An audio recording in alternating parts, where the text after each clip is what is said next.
अस्सलाम वालेकुम स्टूडेंट्स, उम्मीद है आप खैरियत से होंगे। हमारा टॉपिक है आज इम्पोर्टेंस ऑफ कार्बन। ये जो बायोलॉजिकल मॉलिक्यूल्स हैं, ये जो चैप्टर का नाम है हमारा, ये बायोलॉजिकल मॉलिक्यूल्स, ये जितने भी बायोलॉजिकल मॉलिक्यूल्स हैं इनमें कार्बन का बहुत बड़ा रोल है। मतलब तमाम बायोलॉजिकल मॉलिक्यूल्स जो है ना, सारे के सारे ऑर्गेनिक मॉलिक्यूल्स हैं ना। ये तो ऑर्गेनिक मॉलिक्यूल्स मैंने पिछले लेक्चर में आपको समझाया था वो कौन से होते हैं। तो उनमें मतलब कार्बन जो एटम है ना, वो तो नेसेसरी तौर पर उनमें पाया जाता है। मतलब कार्बन और हाइड्रोजन जहाँ इकट्ठे पाए जाएं उनको हम कहते हैं ना ऑर्गेनिक मॉलिक्यूल्स, उनको कहते हैं हम। तो ये बायोलॉजिकल मॉलिक्यूल्स ये सारे ऑर्गेनिक मॉलिक्यूल्स होते हैं और इनमें कार्बन का बहुत बड़ा रोल है। इनमें कार्बन तो सब में, इन बायोलॉजिकल मॉलिक्यूल्स हम जितने भी आगे स्ट्रक्चर्स पढ़ेंगे ना हम, कार्बोहाइड्रेट्स हैं, प्रोटीन्स हैं, लिपिड्स हैं, न्यूक्लिक एसिड्स हैं, इन सब में आप देखेंगे कि कार्बन तो इसेंशियल तौर पर इनमें मौजूद होता है। इसलिए हमें इसकी इम्पोर्टेंस पढ़ाई जा रही है इस चैप्टर में कि इसका हमें पता लगे, क्योंकि कार्बन बहुत ज़्यादा इम्पोर्टेंट होता है ऑर्गेनिक मॉलिक्यूल्स में। अच्छा, इस टॉपिक को आप इम्पोर्टेंस ऑफ कार्बन कह लें या इसको एक और भी हम दे सकते हैं, characteristics of carbon. Characteristics of carbon मतलब इम्पोर्टेंस ऑफ कार्बन कह लें या कैरेक्टरिस्टिक्स ऑफ कार्बन कह लें, ये दोनों इस पे, दोनों टॉपिक की ये दोनों नाम इस पे जो है ना एप्लीकेबल हैं। अच्छा, इसमें कैरेक्टरिस्टिक्स ऑफ कार्बन या इम्पोर्टेंस ऑफ कार्बन, इसमें पहला आ जाता है हमारे पास कि जो कार्बन है ना वो स्केलेटन ऑफ लाइफ बनाता है। ये हमारे पास पहला पॉइंट है, पहली इम्पोर्टेंस है कार्बन की कि ये लाइफ का स्केलेटन बनाता है। वो कैसे? मतलब लिविंग ऑर्गेनिजम्स, लिविंग ऑर्गेनिजम्स जितने भी हैं वो सारे बायोलॉजिकल मॉलिक्यूल्स से मिलके बने हुए हैं और तमाम बायोलॉजिकल मॉलिक्यूल्स में कार्बन जो है वो तो इसेंशियल तौर पे मौजूद होता है ना।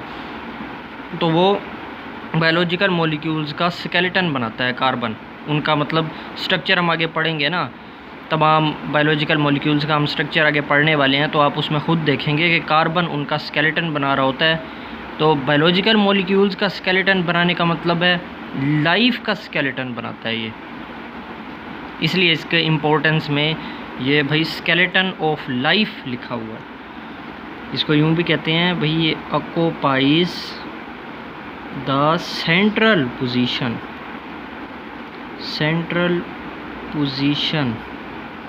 In the skeleton of life. मतलब लाइफ के स्केलेटन में कार्बन जो है वो सेंट्रल पोजीशन ऑक्यूपाई करता है, सेंट्रल पोजीशन रखता है। इसके बाद अगली इम्पोर्टेंस या अगला कैरेक्टरिस्टिक कार्बन का वो हमारे पास है टेट्रावेलेंट। जो कार्बन है वो टेट्रावेलेंट है। टेट्रावेलेंट का क्या मतलब है भाई? इसकी टेट्रावेलेंसी है। देखें,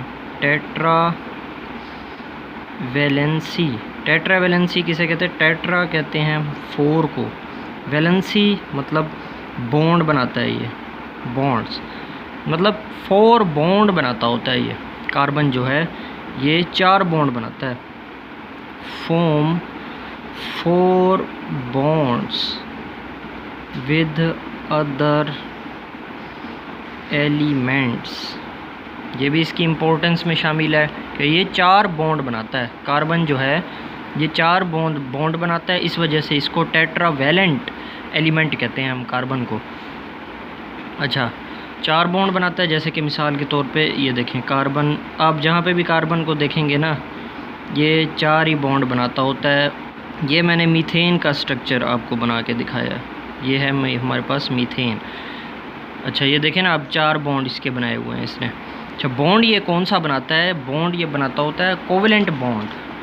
मतलब ये जो बॉन्ड बनाता है ना, आप जहाँ पे भी कार्बन को देखेंगे ना, ये दूसरे एलिमेंट्स के साथ कोवेलेंट बॉन्ड बनाता है। मतलब बॉन्ड की 3 इकसाम होती हैं ना, एक कोवेलेंट बॉन्ड होता है, एक आयनिक बॉन्ड होता है, एक मेटेलिक बॉन्ड होता है। तो ये कोवेलेंट बॉन्ड बनाता होता है। यही जो मैंने आपको शो किया हुआ है ना, ये कोवेलेंट बॉन्ड होता है। इस तरह हम कोवेलेंट बॉन्ड को शो करते हैं। अच्छा, वैसे तो आपने केमिस्ट्री में कोवेलेंट बॉन्ड पढ़ा हुआ है, हम किसे कहते हैं, लेकिन मैं आपको एक दफ़ा फिर रिवाइज़ करवा देता हूँ। कोवेलेंट बॉन्ड हम देखते हैं किसे कहते हैं। कोवेलेंट बॉन्ड होता है मतलब वो बॉन्ड जो म्यूचुअल शेयरिंग ऑफ इलेक्ट्रॉन्स से बनता है। इसके कीवर्ड मतलब है, ये देखें, mutual sharing of electrons. Mutual sharing of electrons से जो है ये कोवेलेंट बॉन्ड बनता है। मिसाल के तौर पे मैं आपको मिसाल देता हूँ। हम एक लेते हैं हाइड्रोजन का एटम, उसके आखिरी शेल में एक इलेक्ट्रॉन होता है ना। एक और हम लेते हैं हाइड्रोजन का एटम, उसके भी आखिरी शेल में एक इलेक्ट्रॉन है। अच्छा, ये अब अपने आप को स्टेबल करना चाहते हैं। आखिरी शेल में स्टेबल करने का इनका प्रोसेस एटम्स का ये होता है कि आखिरी शेल में या तो 2 इलेक्ट्रॉन्स हों, जिसे हम डुप्लेट रूल कहते हैं, या तो वो डुप्लेट रूल को फॉलो करें तब वो स्टेबल हो सकते हैं, या फिर 8 इलेक्ट्रॉन्स हों आखिरी शेल में, उसे हम ऑक्टेट रूल कहते हैं। ये सारा केमिस्ट्री में आपने पढ़ा हुआ है। तो ये फिर 8 इलेक्ट्रॉन हो तब भी वो स्टेबल हो जाता है। अब इनके आखिरी शेल में है एक इलेक्ट्रॉन, तो ये डुप्लेट रूल, ये मतलब है कि 2 इलेक्ट्रॉन्स आपस में, 2 इलेक्ट्रॉन्स जब इनके आखिरी शेल में होंगे तब ये बहुत स्टेबल हो जाएंगे। तो ये फिर इलेक्ट्रॉन्स शेयर कर लेंगे आपस में। ये देखें अब ये शेयर कैसे करेंगे, ये एक दूसरे के आ जाएंगे करीब। ये देखें, ये इनका न्यूक्लियस है। अच्छा, ये एक दूसरे के करीब आ गए। ये इलेक्ट्रॉन्स जो है ना अपने ये कर लेते हैं शेयर। मतलब है अब ये इस तरह से घूमेंगे। अब आप इनको देखना, ये देखिए 2 इलेक्ट्रॉन्स, अब ये इधर इसके पास भी आके घूमा करेंगे, मतलब इसको भी स्टेबल करेंगे, और इसके बाद इसके पास भी आके घूमा करेंगे। ये देखें, आगे मैं बना देता हूँ, जगह कम पड़ गई है हमारे पास। पहले इस वाले एटम के ऊपर घूम रहे थे, फिर ये इस वाले एटम के ऊपर घूमेंगे। मतलब है कि ये दोनों ये यहाँ पे भी घुमा करेंगे, फिर यहाँ आ जाएंगे, फिर यहाँ आ जाएंगे, फिर यहाँ आ जाएंगे। मतलब इस तरह ये दोनों को स्टेबल कर। अब ये देखें, इस एटम के भी 2 इलेक्ट्रॉन्स पूरे हो गए और इस एटम के भी 2 इलेक्ट्रॉन्स पूरे हो गए, तो ये दोनों स्टेबल हो जाएंगे। फिर ये दोनों स्टेबल हो जाते हैं। इसी को हम कोवेलेंट बॉन्ड कहते हैं। ये शेयरिंग, ये देखें शेयर कर रहे हैं ना, इलेक्ट्रॉन्स आपस में शेयर किए हैं इन्होंने। इसको पास भी 2 हो गए हैं, फिर इसके पास भी 2 हो गए हैं, तो इसको हम कोवेलेंट बॉन्ड कहते हैं। अच्छा, ये तो मैंने आपको कोवेलेंट बॉन्ड का रिवाइज़ करवा दिया ना। ये तो वैसे आपने केमिस्ट्री में तो पढ़ रखा था पहले ही। उसके बाद इम्पोर्टेंस हम कार्बन की पढ़ रहे थे, उसमें अगली इम्पोर्टेंस है हमारे पास, ये कार्बन जो है ना वो फॉर्म बनाता है टेट्राहेड्रॉन। टेट्राहेड्रॉन बनाता है। टेट्राहेड्रॉन किसे कहते हैं? ये एक ज्योमेट्रिकल स्ट्रक्चर होता है, मतलब है 3D इमेज होती है ये देखें यूँ, ये इसको हम कहते हैं टेट्राहेड्रॉन। आप बेशक इसको अगर सही तरह विजुअलाइज़ करना चाहते हैं इस स्ट्रक्चर को, तो आप गूगल में सर्च करके टेट्राहेड्रॉन सर्च करेंगे ना, तो आपको वो काफ़ी सारी इमेजेस 3D आपको वहाँ समझ ज़्यादा आ जाएगी कि ये किस तरह की 3D इमेज होती है। अच्छा, ये जो है ना कार्बन ये बनाता होता है, मतलब जब ये when carbon form 4 bonds with other elements it forms tetrahedron। Tetrahedron मतलब जब भी कार्बन दूसरे एलिमेंट्स के साथ 4 बॉन्ड बनाता है ना, तो उसकी शक्ल टेट्राहेड्रॉन, जो मॉलिक्यूल बनता है ना उसकी शक्ल टेट्राहेड्रॉन होती है। जैसे मैंने मीथेन की एग्जांपल देता हूँ। आम तौर पे तो हम मीथेन को हम यूँ बना देते हैं ना, देखें चारों तरफ जो है ना हाइड्रोजन लगाए और ये जी मीथेन बन गया है। असल में ये इस तरह नहीं होता, असल इसकी शक्ल ये देखें यूँ होती है। ये टेट्राहेड्रॉन शक्ल का होता है, मतलब यहाँ पे होता है 109.5 डिग्री एंगल होता है, ये तमाम का एंगल 109.5 डिग्री, यहाँ पे 109.5 डिग्री, यहाँ पे 109.5 डिग्री। ये मैंने मीथेन का स्ट्रक्चर बनाया है। आम तौर पे तो हम यूँ बना देते हैं, लेकिन ये तो ऐसे नहीं होता, हम जल्दी में बस यूँ बना देते हैं। ये स्ट्रक्चर असल नहीं है, असल इसकी जो शेप होती है ना मॉलिक्यूल की, वो ये होती है। ये देखें, ये अब पूरा टेट्राहेड्रॉन शक्ल में आ गया। जैसे मैंने आपको ऊपर दिखाया, ये टेट्राहेड्रॉन शक्ल का है। और ये बहुत स्टेबल शक्ल होती है। जब इसमें कार्बन इस शेप में होता है ना किसी भी मॉलिक्यूल में, तो वो बहुत ज़्यादा स्टेबल होता है और ये बड़ी स्टेबल शक्ल है इसकी। इसी की वजह से कार्बन जो है ना वो काफ़ी सारे सेलुलर स्ट्रक्चर्स बनाने में भी कार्बन का बड़ा अहम किरदार है, इसी शक्ल की वजह से, क्योंकि ये बहुत ज़्यादा मोस्ट स्टेबल शक्ल है इसकी, मोस्ट स्टेबल फॉर्म है कार्बन की। तो इस वजह से इस शक्ल में ये काफ़ी सारे जब मॉलिक्यूल्स मिलते हैं ना कार्बन के, जो बायोलॉजिकल मॉलिक्यूल्स काफ़ी सारे मिलते हैं, तो वो सेलुलर स्ट्रक्चर्स बनाते हैं। मतलब सेल के जो अंदर छोटे छोटे स्ट्रक्चर होते हैं ना, जिनको हम ऑर्गेनेलीज कहते हैं, तो वो बनाने में कार्बन का बड़ा अहम किरदार है इसी शक्ल की वजह से, क्योंकि ये बड़ी स्टेबल शक्ल होती है। उसके बाद अगली इम्पोर्टेंस हम इसकी देखते हैं, उसमें आ जाता है कि कार्बन जो है वो म्यूचुअल बॉन्ड्स बनाता होता है। म्यूचुअल बॉन्ड्स का क्या मतलब है? म्यूचुअल बॉन्ड्स से मुराद है मतलब कार्बन अपनी तरह के ही कार्बन्स के साथ बॉन्ड बनाता है। मतलब है ये देखें, जैसे मैंने कार्बन की ये एबिलिटी है, ये खासियत है कार्बन की कि वो अपने जैसे और कार्बन्स के साथ बॉन्ड बना सकता है। इसको हम केमिस्ट्री में, इस जो कार्बन की एबिलिटी है ना, इसको एक नाम दिया हुआ है, ख़ास नाम है इसका केमिस्ट्री में, जो कि आपकी इस बायोलॉजी की बुक में नहीं दिया हुआ इन्होंने, लेकिन ये आप केमिस्ट्री में आप पढ़ लेंगे। कैटिनेशन, ये कार्बन की जो ये एबिलिटी है ना कि ये अपने आप जैसे कार्बन्स के साथ अपने आप के साथ ही बॉन्ड बना लेता है, तो इस एबिलिटी, कार्बन की इस एबिलिटी को हम कैटिनेशन कहते हैं। ये बेशक आप केमिस्ट्री में आप पढ़ लेंगे, आगे जाके आपको पता लग जाएगा। इस बुक में तो नाम नहीं लिखा हुआ, या बेशक आप गूगल पे सर्च करके देख लें, आपको पता लग जाएगा। अच्छा, ये इस वजह से ये देखें, चेन्स भी ये बना सकता है आपस में ही बॉन्ड बनाने की वजह से, कैटिनेशन की वजह से कार्बन जो है वो ये देखें चेन्स बना सकता है, रिंग्स बना सकता है। उसके बाद ब्रांच्ड चेन्स जो होती हैं, ये तो मैंने अनब्रांच चेन, ये स्ट्रेट चेन बनाई है ना, ब्रांच्ड चेन्स भी ये बना लेता होता है इसी कैटिनेशन की वजह से। यही कैटिनेशन प्रोसेस है इसका, जो इसको ये काम करने पे मजबूर करता है। ये देखें, ये ब्रांच्ड चेन आ गई, ये इसका रिंग आ गया, ये रिंग शेप है। ये है स्ट्रेट, या जिसे अनब्रांच्ड भी कहते हैं, ये है ब्रांच्ड, ये ब्रांच्ड है। तो यही कैटिनेशन की वजह से ये सारा कुछ इसमें कार्बन जो है इस तरह की हरकतें करता है। अच्छा, इस प्रोसेस, यही कैटिनेशन की वजह से यही बात है कि जो ऑर्गेनिक मॉलिक्यूल्स हैं ना वो बहुत ज़्यादा वैरायटी में पाए जाते हैं। उनकी जो डाइवर्सिटी है ना ऑर्गेनिक मॉलिक्यूल्स की, तो वो बहुत ज़्यादा है। आप मतलब मिलियंस मॉलिक्यूल्स हैं ऑर्गेनिक मॉलिक्यूल्स को अगर हम स्टडी करने लगे ना, तो वो बड़ी वैरायटी है उनकी, बहुत ज़्यादा उनकी इकसाम है। आप सेकंड ईयर में चैप्टर है पढ़ा, पूरी ऑर्गेनिक केमिस्ट्री है उधर, तो आप सारे एंड के जो चैप्टर हैं ना उसके वो ऑर्गेनिक केमिस्ट्री के नाम से हैं वो सारे चैप्टर, और वो काफ़ी सारे चैप्टर हैं, मतलब 6, 7, 8 चैप्टर हैं उसके। आप वहाँ सारे ऑर्गेनिक केमिस्ट्री पढ़ेंगे तो आपको पता लग जाएगा फिर कि बहुत ज़्यादा वैरायटी होती है, और उसकी वजह यही कैटिनेशन होती है। ये कार्बन की एबिलिटी, जो ये अपने आप के साथ ये बॉन्ड्स बना सकता है ना, कार्बन के साथ ही कार्बन के साथ ही बॉन्ड्स बना सकता है, इसी की वजह से ऑर्गेनिक मॉलिक्यूल्स काफ़ी सारे हैं। उसके बाद अगली इसकी इम्पोर्टेंस में, कार्बन की इम्पोर्टेंस में या कार्बन के करैक्टरिस्टिक्स में आ जाता है कि कार्बन जो है ना वो कॉमनली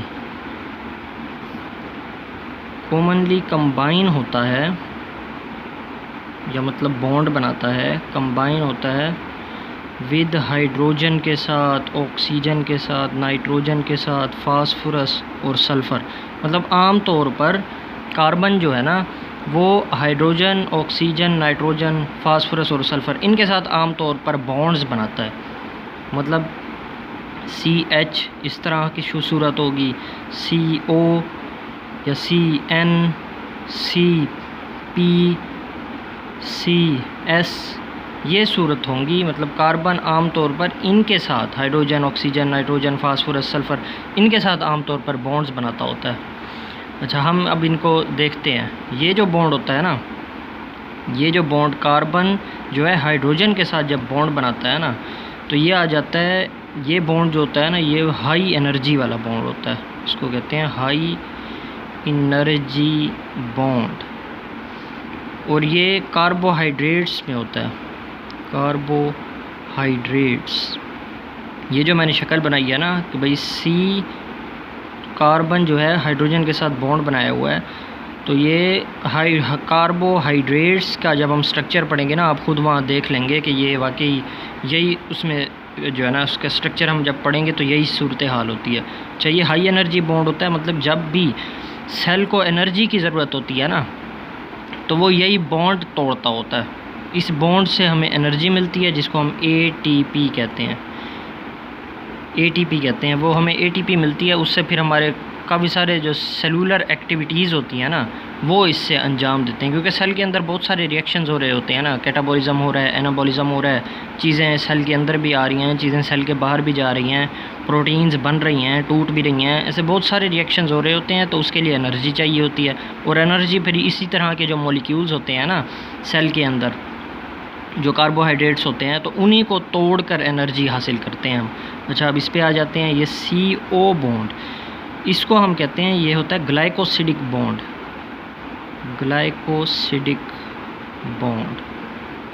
और ये आ जाता है जो कॉम्प्लेक्स कार्बोहाइड्रेट्स होते हैं ना, कॉम्प्लेक्स कार्बोहाइड्रेट्स, ये बॉन्ड उनमें पाया जाता है, ये उनमें पाया जाता है बॉन्ड। ये हम जब कार्बोहाइड्रेट्स का स्ट्रक्चर पढ़ेंगे ना, तो आपको ये तब ज़्यादा बेहतर अंदाज में समझ आएगी। अभी आपको बेशक नहीं समझ आ रही तो कोई बात नहीं है, कोई मसला नहीं है, क्योंकि हम आगे कार्बोहाइड्रेट्स, प्रोटीन्स, लिपिड्स, इन सब का स्ट्रक्चर पढ़ने वाले हैं, तो आपको वहाँ ज़्यादा बेहतर अंदाज में समझ आ जाएगी।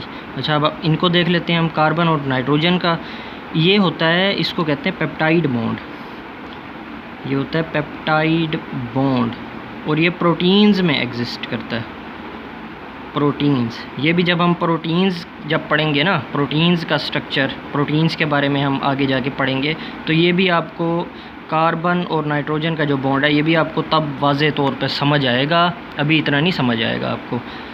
ये मतलब अमाइनो एसिड्स होते हैं, ठीक है, वो आपस में लिंक होते हैं, पेप्टाइड बॉन्ड बनाते हैं। मतलब अमाइनो एसिड्स होते हैं, वो आपस में ऐसे लिंक, लंबी लंबी चेन्स बना दिए मैंने, अमाइनो एसिड्स बनाए हैं, और दरमियान में जो बॉन्ड है ना, यही होता है ये CN बॉन्ड, यही पेप्टाइड बॉन्ड इसको कहते हैं, यही होता है। इनसे फिर ये प्रोटीन्स बन जाती हैं। अच्छा, ये आ गया। अच्छा, उसके बाद ये जो बाकी जो कार्बन फास्फोरस के साथ बॉन्ड बना रहा है और कार्बन सल्फ़र के साथ बॉन्ड बना रहा है ना, ये बहुत रेयर केसेस होते हैं। ये मतलब बहुत कम ही जगह पे इस तरह का देखने को मिलता है, इसलिए आपकी बुक में भी इनके बारे में कोई ज़्यादा नहीं बताया हुआ। अच्छा, आगे अब हम हमारे 2 पैराग्राफ एंड के बच गए हैं। ये जो 2 पैराग्राफ है ना, ये इम्पोर्टेंस ऑफ कार्बन के, ये अब आखिरी के 2 पैराग्राफ बच गए हैं। ये इनकी हेडिंग्स है, ये जो सेकंड लास्ट पैराग्राफ है ना, इसकी है इम्पोर्टेंस ऑफ मैक्रोमोलिक्यूल्स, और जो लास्ट पैराग्राफ है उसकी है इम्पोर्टेंस ऑफ माइक्रोमोलिक्यूल्स, मोलिक्यूल्स। अच्छा, ये आपको यहाँ पे भी इतना ख़ास समझ नहीं आएगी जब तक कि आप carbohydrates, proteins, lipids, nucleic acids, इन सब का स्ट्रक्चर नहीं पढ़ लेते ना, जो कि हमने आगे जाके इन्हीं का स्ट्रक्चर पढ़ना है। जो बायोलॉजिकल मॉलिक्यूल्स जो हैं, इनका स्ट्रक्चर हमने पढ़ना है, ये आपको समझ इतनी ख़ास नहीं आएगी। जो मैक्रोमोलिक्यूल्स हैं ना, इनको हम पॉलीमर्स भी कहते हैं, और जो माइक्रोमोलिक्यूल्स हैं इनको हम मोनोमर्स कहते हैं। मतलब मोनोमर्स, यही आपस में काफ़ी सारे माइक्रोमोलिक्यूल्स जो है ना, काफ़ी सारे आपस में मिलते हैं, बॉन्ड बनाते हैं, आपस में लिंक होते हैं और पॉलीमर बना देते हैं एक बड़ा मैक्रोमोलिक्यूल। मैक्रोमोलिक्यूल में नाम जैसे आपकी बुक में लिखे हुए हैं, सेलुलोज आ जाता है, उसके बाद फैट्स आ जाते हैं, उसके बाद प्रोटीन्स आ जाते हैं, ये सारे मैक्रोमोलिक्यूल्स हैं। उसके बाद माइक्रोमोलिक्यूल्स में ग्लूकोज आ जाता है, ग्लूकोज, उसके बाद फैटी एसिड्स, उसके बाद अमाइनो एसिड्स, ये सारे जो है ना, ये माइक्रोमोलिक्यूल्स होते हैं, यही आपस में मिलते हैं। और मैक्रोमोलिक्यूल्स, इन सब का हम स्ट्रक्चर आगे पढ़ने वाले हैं। ये सेलुलोज, फैट्स, प्रोटीन्स, उसके बाद ग्लूकोज, फैटी एसिड्स और अमाइनो एसिड्स, इन सब का आगे हम स्ट्रक्चर पढ़ने वाले हैं, इसलिए मैं आपको यहाँ ज़्यादा समझा रहा नहीं हूँ। ये आपको क्योंकि आगे जाके इस बेहतर अंदाज में समझ आएगी, अभी आपको इतना समझ भी नहीं आएगी। जब हम स्ट्रक्चर्स इनके पढ़ेंगे ना, फिर आपको ज़्यादा समझ आएगी, फिर इनकी इंपॉर्टेंस भी आपको सही तरह पता लग जाएगी कि ये क्या है। आज का लेक्चर हमारा ख़त्म हो गया है, आगे कल हम फिर पढ़ेंगे इम्पोर्टेंस ऑफ वाटर। अल्लाह हाफिज़।